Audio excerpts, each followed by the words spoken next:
Hello friends, welcome to Anu free classes YouTube channel. स्वागत है आप सभी का अपने चैनल। यहाँ से हम टॉप 10 क्वेश्चन देखते हैं सामान्य ज्ञान का। पहले वीडियो में मैंने 10 प्रश्न लिखवाया था, सेकंड वीडियो में भी 10 प्रश्न लिखवाया था और थर्ड वीडियो में भी 10 प्रश्न लिखवाया था।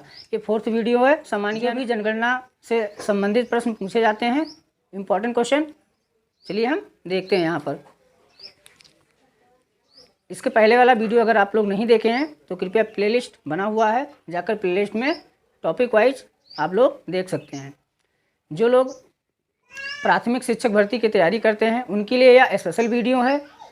बाकी आप लोग अपना सिलेबस देखकर जहाँ पर भी जनगणना से संबंधित प्रश्न पूछा जाता है तो यह वीडियो उनके लिए इम्पॉर्टेंट हो सकता है। चलिए यहाँ से हम देखते हैं। पहला प्रश्न है, किन प्राचीन ग्रंथों में जनगणना का उल्लेख मिलता है? किन प्राचीन ग्रंथों में जनगणना का उल्लेख मिलता है? ऑप्शन ए कह रहा है कि अर्थशास्त्र, बी ऑप्शन कह रहा है आईने अकबरी, सी ऑप्शन कह रहा है ए और बी दोनों, और डी ऑप्शन कह रहा है इंडिका।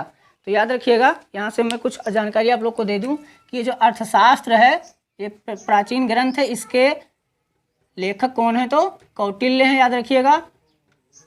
और ये जो आईने अकबरी है इसके अगर लेखक की बात की जाए तो याद रखिएगा अबुल फजल हैं,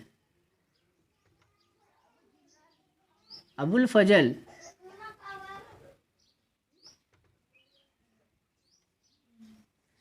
और इसका राइट आंसर जो हो जाएगा वो ऑप्शन नंबर सी हो जाएगा।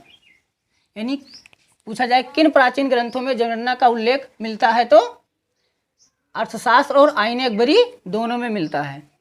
चलिए अगला प्रश्न देखते हैं। दूसरा प्रश्न इसमें कह रहा है, आधुनिक पद्धति एवं व्यवस्थित ढंग से 1749 ईस्वी में सर्वप्रथम जनगणना हुई थी। किस देश में हुई थी? फ्रांस में हुई थी या स्वीडन में हुई थी या इंग्लैंड में हुई थी या जर्मनी में हुई थी? तो इसका राइट आंसर जो हो जाएगा आपका ऑप्शन नंबर बी हो जाएगा, स्वीडन में हुई थी। अब हम बात करें प्रश्न नंबर तीसरा, दशकीय जनसंख्या वृद्धि दर किसे कहते हैं? इसमें पूछा गया है दशकीय जनसंख्या वृद्धि दर किसे कहते हैं। तो इस क्वेश्चन का मैंने विकल्प नहीं लिखा है, केवल उत्तर ही लिख दिया है। 10 वर्षों के मध्य जनसंख्या में हुई प्रतिशत वृद्धि को दशकीय जनसंख्या वृद्धि कहते हैं या कहा जाता है। यानी 10 वर्ष के मध्य जो जनगणना होती है 10 साल के अंतराल पर होती है, तो उसमें पता चलता है कि 10 साल में कितने लोगों की मृत्यु हुई, कितने लोग का जन्म हुआ, ये सब सारी बातें। चलिए प्रश्न नंबर चौथा है, सर्वप्रथम दशकीय जनगणना 1890 ईस्वी में कहाँ हुई थी? पेपर में पूछा जाए कि सर्वप्रथम दशकीय जनगणना का वर्ष क्या है या किस वर्ष में हुई थी, तो 1890 में हुई थी। और कहाँ पर हुई थी? तो याद रखिएगा इसका राइट आंसर है अमेरिका, अमेरिका में हुई थी। अगला प्रश्न है, ब्रिटिश भारत में पहली बार जनगणना लॉर्ड मेयो के कार्यकाल में हुई थी या कब हुई थी बताना। इसमें पहले मैं बता दूं कि प्रश्न यही पूछा जाए कि ब्रिटिश भारत में पहली बार जनगणना कब हुई, तो यहाँ से आप बता ले जाएंगे। और किसके शासन काल में हुई थी या किसके कार्यकाल में हुई थी, तो लॉर्ड मेयो के कार्यकाल में हुई थी। और कब हुई थी, तो इसका राइट आंसर हो जाएगा ऑप्शन नंबर ये 1872 ईस्वी में हुई थी। इतना आप लोग कॉपी में नोट डाउन कर लीजिए, स्क्रीनशॉट ले लीजिए। फिर मैं 5 प्रश्न और लिखवाता हूँ। चलिए दोस्तों, इस सीरीज का छठा, सातवां और आठवां, नौवां, 10वां प्रश्न देखते हैं। प्रश्न क्या कह रहा है जल्दी जल्दी हम लोग समझ लेते हैं। देखिए प्रश्न छठा है, ब्रिटिश भारत में प्रत्येक 10 वर्ष के अंतराल पर जनगणना कब हुई थी?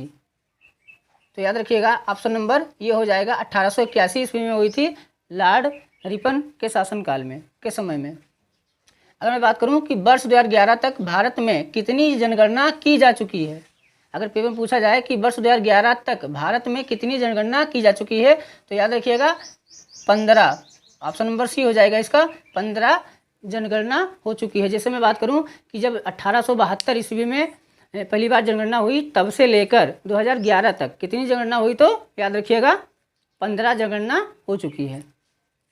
अब मैं बात करूं, ये हो चुका प्रश्न नंबर 8वें की। लिखा है, स्वतंत्रता के बाद से अब तक कितनी जनगणना हुई है? यानी स्वतंत्रता के बाद, जब से हमारा भारत देश स्वतंत्र हुआ तब से लेकर अब तक कितनी बार जनगणनाएं हो चुकी हैं, तो याद रखिएगा कि 7 जनगणनाएं हो चुकी हैं। प्रश्न नंबर 9 है, इसका विकल्प मैंने नहीं लिखा है, उत्तर ही डायरेक्ट लिख दिया है। लिंगानुपात क्या है?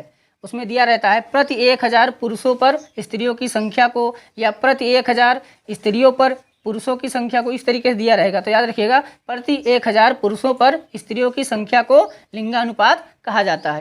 अब मैं बात करूं प्रश्न नंबर लास्ट की, जनसंख्या घनत्व किसे कहते हैं? तो याद रखिएगा प्रति वर्ग किलोमीटर में रहने वाली संख्या को जनसंख्या घनत्व कहा जाता है। कैसा है कमेंट सेक्शन में अवश्य बताएं, और चैनल को अभी तक सब्सक्राइब नहीं किया तो चैनल को सब्सक्राइब कर लीजिए। फिर मिलेंगे अगली वीडियो में। Thanks for watching.